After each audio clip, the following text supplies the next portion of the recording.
Well, earlier this year, Disney had made some major announcements at D23 where they had announced that Disney World would be getting the Tropical Americas going into Animal Kingdom, a Monsters Inc. land going into Hollywood Studios, and a Cars themed attraction going into Frontierland, which I still think is absolutely insane. And probably the one that I think has the most potential and probably the biggest buzz about it is also the Villains Land that they announced would be coming to Magic Kingdom. But with all those announcements, the things that I had been wondering, and probably many other people out there, is when would these things be done? Because Disney historically is not the quickest when it comes to construction. And yesterday, there was actually a D23 Brazil, which I still didn't know existed until yesterday, but they did have some updated information about when these projects would start. But I want to take a closer look at this because I think I know when these things will open, and I don't believe it's when Disney is telling everyone it's going to open. So I'm going to go into this and discuss it, and we'll all go from there. So hi, I'm Jared with Capture the Magic. So yesterday at the D23 Brazil, they showed a couple of sneak peeks of some things about, background information about Villains Land.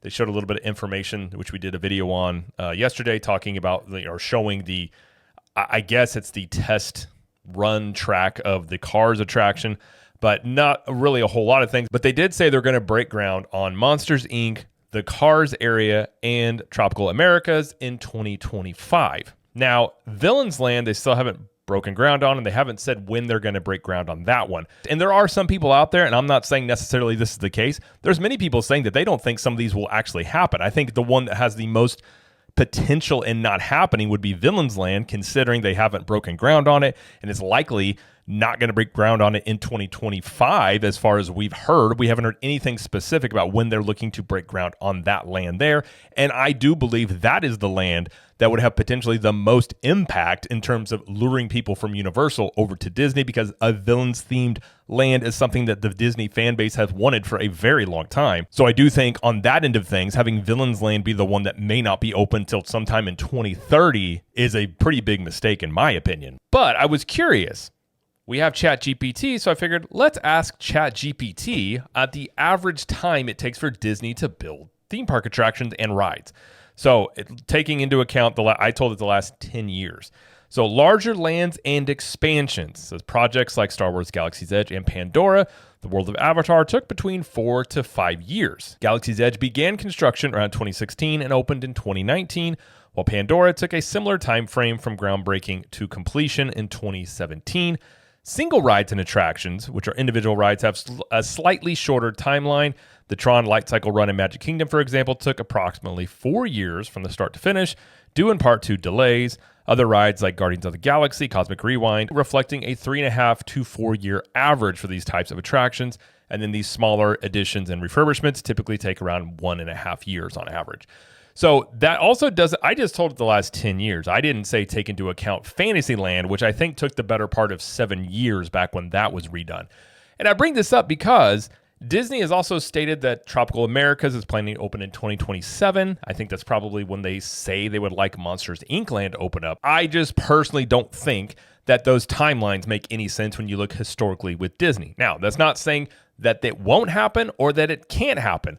Basically, my motto with this is kind of how I view life, which is the only information you can go off of is past information. So while you can have a family member that you hope turns things around and perhaps you're always cheering them on to some level, until they actually prove it with their actions, you kind of have to just sit there and go, well, they haven't done it before. I'm not going to expect necessarily a lot, but hopefully they do. I think that's probably the best way to go about looking at this, because if we take these timelines, even at a 4-year timeline here, if they're not breaking ground, Tropical Americas, Monsters Inc., which they haven't even said where Monsters Inc. is going to go, which I think most people probably can assume it's going to be going where the Muppets area is. And when it comes to Cars Land, they have yet to get the permits approved for construction there due to the potential wetland impact that it could have. So they have to do environmental studies on that. So that could be delayed in terms of getting the permits to do what they want to do. But let's just say they do start breaking ground on all 3 areas in early 2025. We're looking at 4 years. That's 2029 by the time those things are done. We're talking about Villains, probably talking closer to 2031 or somewhere around that timeline. That's not me making a bold prediction. That's just looking at Disney historically speaking on their construction timetables. Now, they could go quicker, but at the same time, Disney has never had this much construction and this many parks and really these many lands being built at the same time. So even though you look at Epcot and how long that took, and I know people are going to say COVID, but I don't really give them much of a pass with COVID because Universal was constructing Epic Universe during this time period. They did take a break at one point during the construction of it, but they ramped up their construction after the fact and are wrapping that up in 2025. But again, if you do talk about COVID with it, you look at Fantasyland, you look at Pandora, these things have historically taken a while for Disney, as Disney is not known for constructing things quickly. So if we are looking at a timetable here where these lands are not done by 2029. Let's even say it's 2028. They are essentially giving Universal Studios with Epic Universe most of 2025, 2026, 2027, and then whatever it would open potentially in 2028 at the earliest, in my opinion. That is 4 to 5 years of basically giving Universal a free and open runway to whatever impact that it is going to have on the theme park market and Orlando. Now, in my opinion, that's a rather risky bet by Disney because I think they're counting on past performance of Universal as an indication of how things will go for them.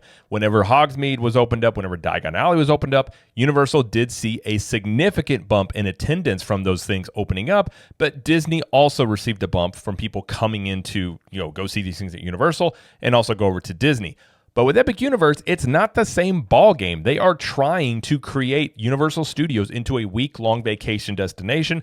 They're pricing their packages and offerings accordingly. They have way more hotels to choose from at this point than they did even back in 2014. And they have, of course, a brand new theme park that is highly anticipated that many people are going to want to check out.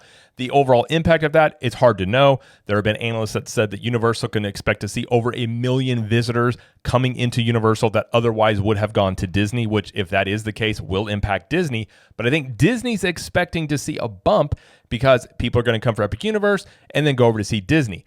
If that does not happen, and if people come to Universal way more than they come to Disney and they don't see that bump they're thinking that they're going to see, I am, again, asking this question as I have asked on multiple videos.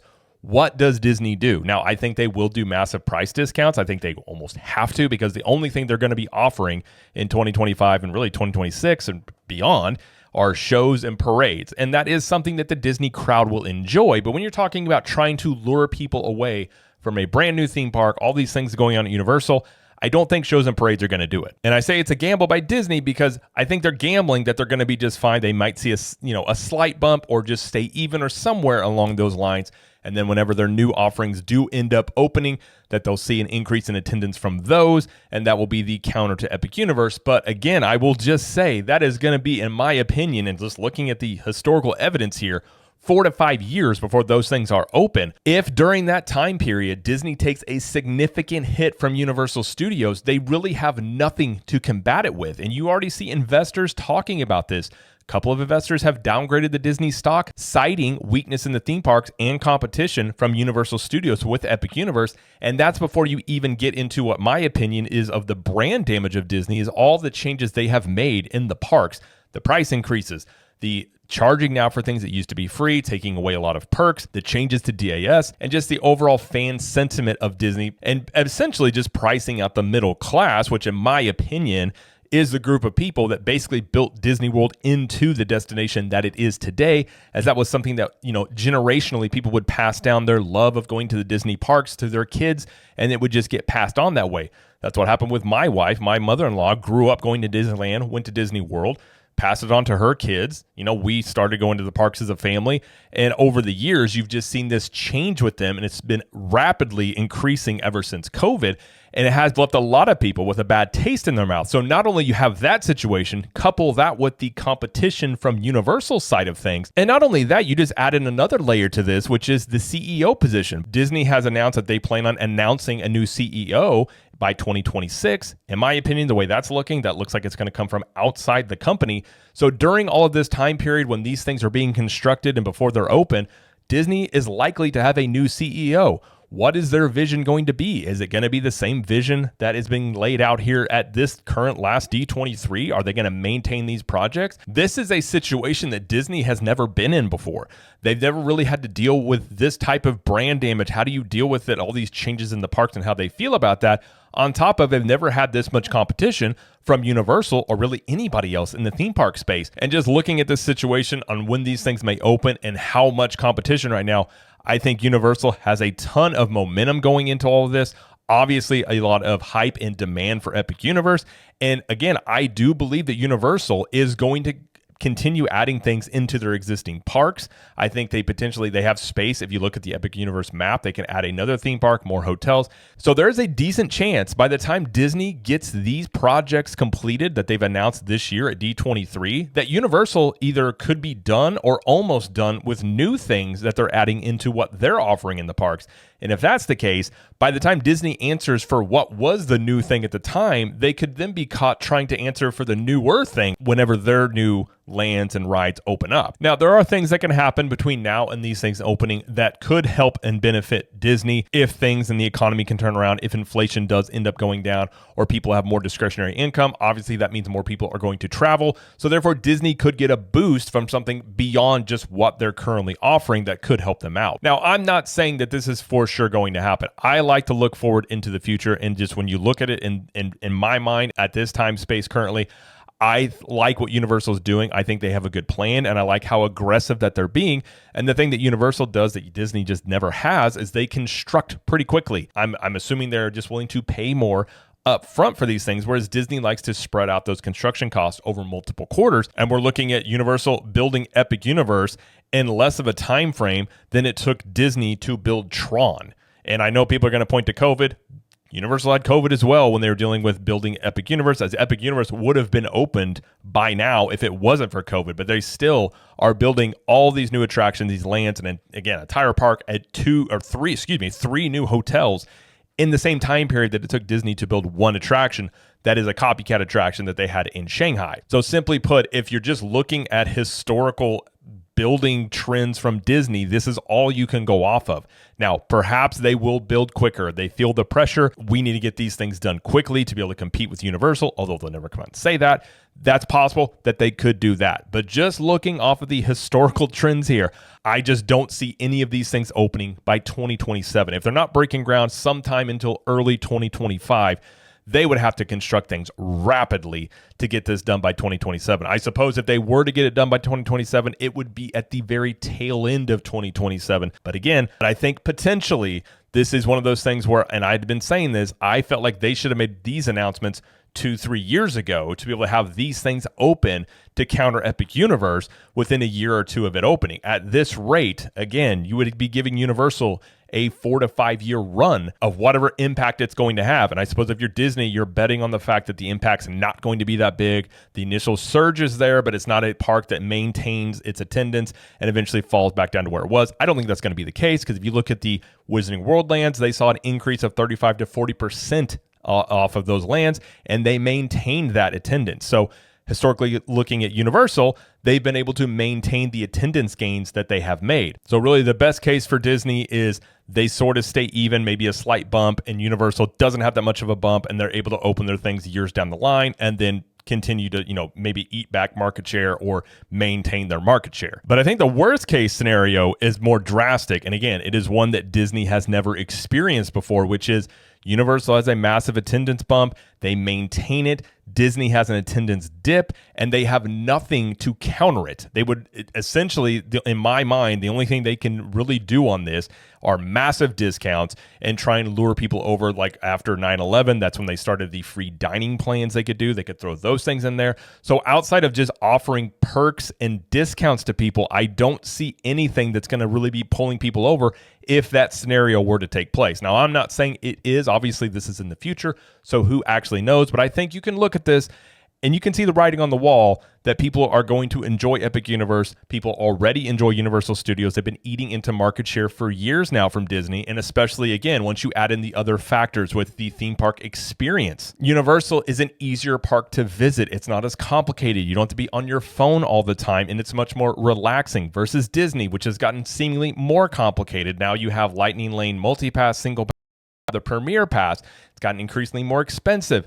Now they have the DAS changes where a lot of people feel left out with that have legitimate disabilities that are no longer able to get a DAS pass. And not to mention, since COVID, they've taken away Magical Express, Fast passes used to be included, like all these changes in the parks that have been happening. And that's just a few of them. There are some other ones that I'm sure people in the comments can list out of changes that Disney has made in terms of paying more and getting less when it comes to the theme parks, while at the same time Universal is expanding their offerings and offering new things and just a much easier experience. I think that is another layer on top of this. As more people experience Universal, they could very easily decide to not necessarily not go to Disney, but if they just don't go to Disney as much, especially during this time period, that is something that Disney is going to feel. So again, I will just stress, Disney could get these things done in this time frame. They could get very aggressive with their construction and really put the money in to get this stuff done quickly.